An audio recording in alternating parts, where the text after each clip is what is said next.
Цахим мөрөөдтэй тоглоомонд донтож, байр машин эд хөрөнгө алдаж, цаашлаад амиа хорлох тохиолдолч залуусын дунд гарах болсон. Тэгвэл засгийн газраас зөвшөөрлийн тухай хуульд өөрчлөлт оруулж 1xBet, Poker Slot зэрэг бүх төрлийн цахим мөрөөдтэй тоглоомыг бүрэн хориглож, зөвхөн спортын бооцоод таврыг тусгай зөвшөөрлөөр олгодог байхаар хуульд тусгалаа. Сүүлийн үед хүүхэд залуусын үздэг олонний танил дуучин, жүжигчин, ютубер, инфлюенсерүүд 1xBet зэрэг цахим мөрөөдтэй тоглоомыг ил сурталчлах болсон. Тэгвэл иргэн аж ахуйн нэгж инфлюенсер, ютубер, телевиз, FM, радио, Facebook, Instagram, TikTok гэх мэт олон нийтийн сувгаар сурталчилсан тохиолдолд эрүүгийн хуульд 5-аас 100 сая төгрөгөөр торгох, эсвэл 240-өөс 720 цаг нийтэд тустай ажил хийлгэх, 1-ээс 3 жил хүртэл хугацаагаар зорчих эрхийг хязгаарлах, агент буюу цахим мөрөөдтэй тоглоомд зуучлагчдыг 10-аас 100 сая төгрөгөөр торгох, 240-өөс 720 цаг нийтэд тустай ажил хийлгэх, 1-ээс 3 жилээр зорчих эрхийг хязгаарлах. Мөн хориглосон цахим мөрөөдтэй тоглоомыг VPN болон бусад мэдээлэл технологи програм хангамж ашиглан зохион байгуулсан бол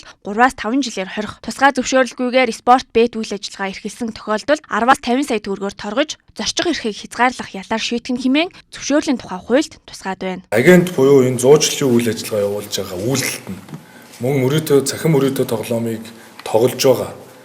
За зохион байгуулж байгаа, сурталчилж байгаа бүх үйлдэлт одоо эрүүгийн хариуцлагыг чангатгаж өгж байгаа.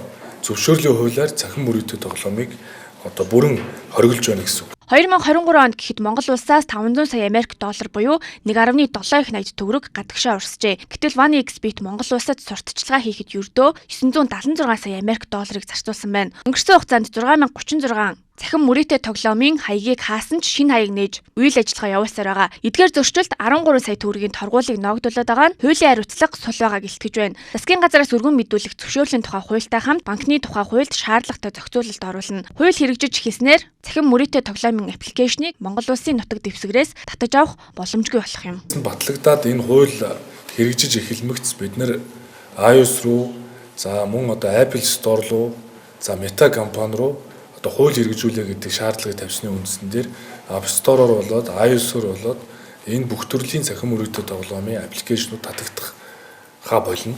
Мөн банкны тухай хуулийн дээр өөрчлөлт оруулж байгаатай холбогдуулаад хэрвээ тэр цахим мөрөөдтэй тоглоомоо тоглоод за тэр агентуудаар дамжуулаад тэр 2-5% нь шимтгэлийг тухайн байгууллага нь авдагтай адилхан энэ үйл ажиллагааг үргэлжлүүлж байх юм бол Монгол банкн дээр тэр одоо гадагшаа урсж байгаа валютад нь одоо хязгаарлалт хийх, зарцаах ийм боломж одоо хуулийн хүрээнд бий болно. Зөвшөөрөл эрүү зөрчлийн тухай хуульд орох дээрх өөрчлөлтийг засгийн газраас улсын их хурлд нэн яаралтай гормоор өргөн мэдүүлэхээр болжээ.